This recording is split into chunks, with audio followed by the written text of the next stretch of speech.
Hi, Leslie Perrin here from Piece by Piece Wellness Coaching. I'm your nurse, functional practitioner, and health coach. I'm here to present the 12 days of merrymaking for your bones and joints, and this is day 6, where we're going to talk about starlight, star bright. Sunshine is important for your joints. So sunshine is really important for your vitamin D levels. Today is actually December 21st. It's the winter solstice, the shortest day of the year. But that actually doesn't prevent you from meeting your daily sunlight requirements to make adequate vitamin D. Have you ever been diagnosed with low vitamin D levels? Have you experienced chronic infections? Well, it could be that you do have low vitamin D levels, as vitamin D is very important to our immune system.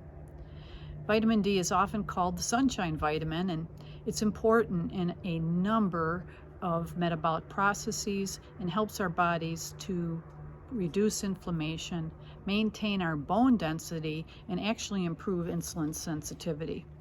Over half of the general population and most infants are deficient in vitamin D. Only about 10% of the vitamin D comes from our food sources, and that would be fatty fish, dairy products, eggs, and mostly fat-soluble foods. But vitamin D is produced by synthesis mostly in our skin. And when it's exposed to sunlight, it forms cholecalciferol, which is otherwise known as vitamin D3.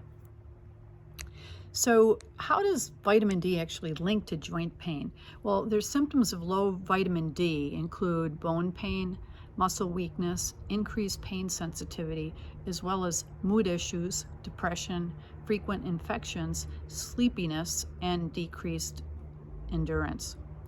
Stress fractures can also occur with low vitamin D levels. For older individuals, vitamin D deficiency contributes to osteoporosis and a higher fracture risk.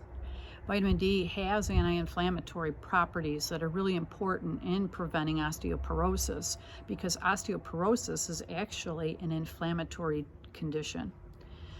Researchers have actually linked vitamin D levels, inflammation, osteoporosis, insulin resistance, and type 2 diabetes. This may mean that there's a role for vitamin D in managing metabolic diseases and other diseases of inflammation. Inflammation actually slows new bone formation, and vitamin D works in ways to prevent inflammatory response. Vitamin D increases the production of chemicals called cytokines that actually help fight inflammation and prevent the release of others that cause inflammation. To illustrate what happens when vitamin D levels are below normal, there was a study of postmental osteoporosis in 100 women that actually measured levels of cytokines and vitamin D and other serum blood markers. Researchers found a significant increase in the levels of inflammatory cytokines, as well as a significantly lower vitamin D level in those subjects with osteoporosis than those without. And this really proved that inflammatory cytokines accelerate the bone loss in these postmenopausal women.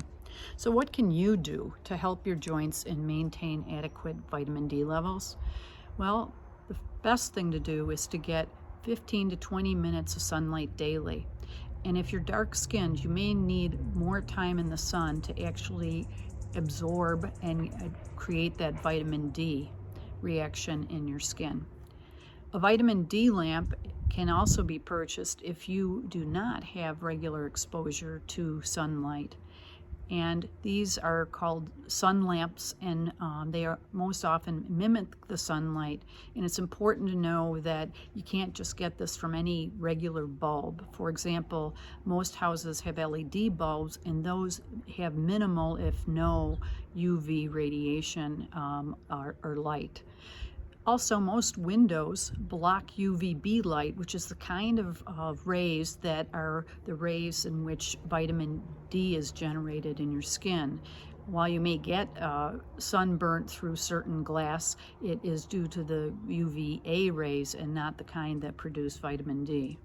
So Get your vitamin D levels tested. It's a real easy test and inexpensive to do. A test kit can actually be sent to your home. This is either something I could help with or you can access on your own. Getting a baseline vitamin D level can help you identify if additional supplementation is needed. So consult your healthcare provider. Thanks for watching Day 6.